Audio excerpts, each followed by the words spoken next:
This instructional video is going to be on scientific notation. Scientific notation is an easier way to represent very, very large and very, very small numbers. So let's look at an example. We're going to start with the population of New Hampshire, which is 1,360,000 people.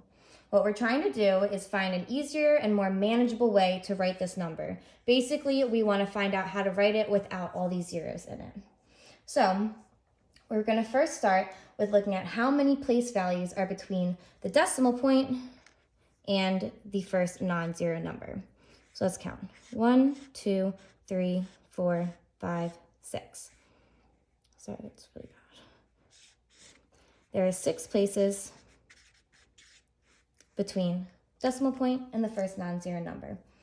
So by moving the decimal point over 6 places, we now have a number 1.36.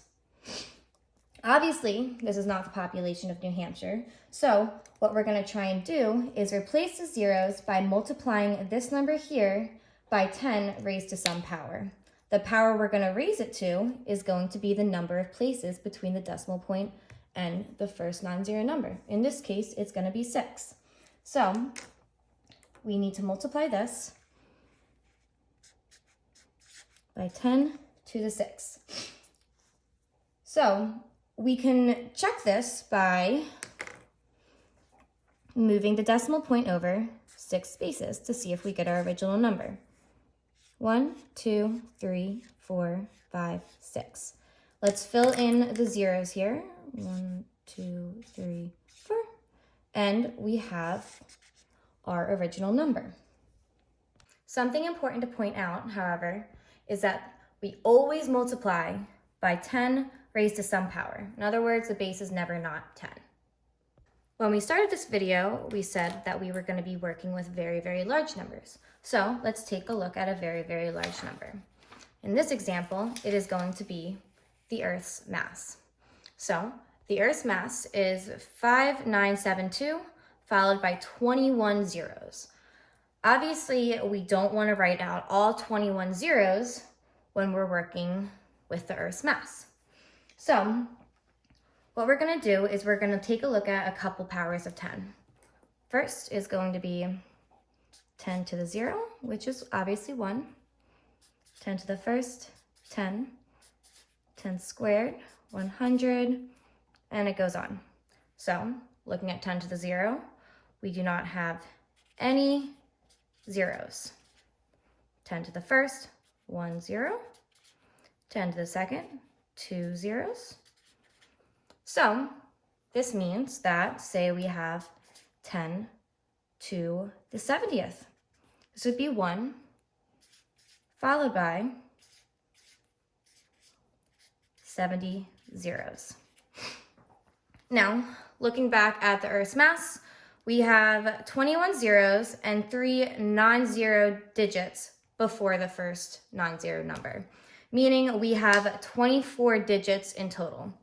So if we were to represent this as a power of 10, let's try using 10 to the 24th. So we're going to get 1 followed by 24 zeros. Now we have a big number close to our original number, but not quite. So let's try multiplying it by 5. The new number we would get would be 5 followed by 24 zeros. But we know that we only have 21 zeros in the Earth's mass. So similar to our first example, we can represent this using a decimal point. So let's represent this using 5.972. Multiply that by 10 to the 24th. And if you do all that out, we would get our original number. Okay, well, what about really small numbers? Let's take a look at this example here. Here we have 5 zeros followed by an 8.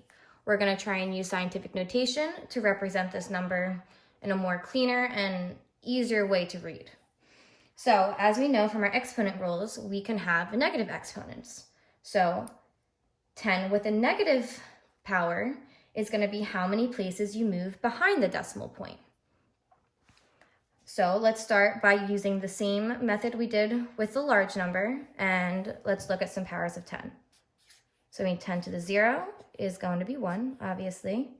10 to the negative 1, 1 over 10, which is 0.1. 10 to the negative 2, 1 over 10 squared, 100, 0.01, and it goes down like that.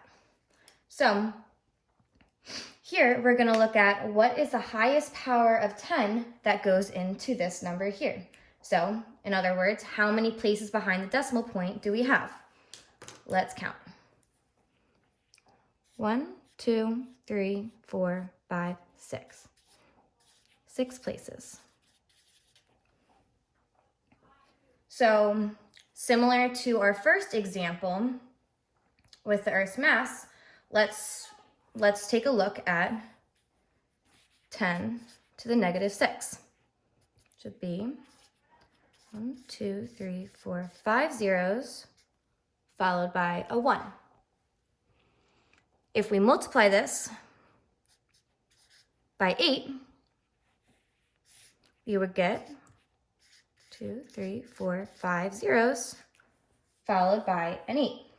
Well, what if our number was 8, 7?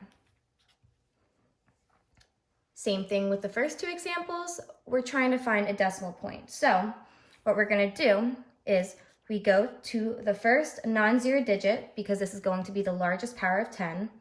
And again, count backwards. So 1, 2, 3, 4, 5, 6. Now we can write this as 8.7 times 10 to the negative 6. All right, so this number here isn't terrible to rewrite over and over again, but let me show you an example that would be terrible to rewrite over and over again. The mass of a proton. So obviously the mass of a proton is very, very, very, very small. So we need lots and lots and lots of zeros here. Instead of writing all of these zeros out, we can use scientific notation to write it as 1.673 times 10 to the negative 27th. Much, much easier than writing that. Not only does scientific notation make it easier to rewrite very, very large and very, very small numbers, it also makes it a lot easier to multiply them. So let's take a look at this example here. Multiplying 0.008 times 0.0007. Let's try rewriting this in scientific notation. So we'd have 8 times 10, let's count, 1, 2, 3, to the negative third, times 7 times 10 to the 1, 2, 3, 4, negative fourth. Multiplication, we know we can rewrite the order. So let's rewrite this as 8 times 7 times 10 to the negative third times 10 to the negative fourth. Now we have 56 times 10. Using our exponent rules that we know that we can add the exponents together using multiplication. So negative 3 plus negative 4. And we are left with 56 times 10 to the negative 7th. Now, what if we wanted to multiply the mass of the Earth, which was 5.972 times 10 to the 24th, times the mass of our proton, which was 1.673 times 10 to the negative 27th. Same thing. We can rewrite the order since it's multiplication and make it 5.972 times 1.673 times 10 to the 24th times 10 to the negative 27th. We're going to get 9.991 times 10 to the 27th, negative 27th, plus 24. This leaves us with 9.991 times 10 to the negative third.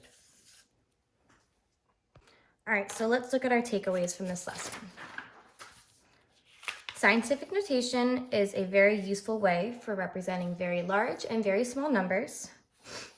It helps to simplify numeric operations such as multiplication, as we saw earlier. The base is always going to be 10 raised to some number. And a positive exponent is how many places you move in front of the decimal point, basically to the left. And negative exponent is how many places you move behind the decimal point, going to the right.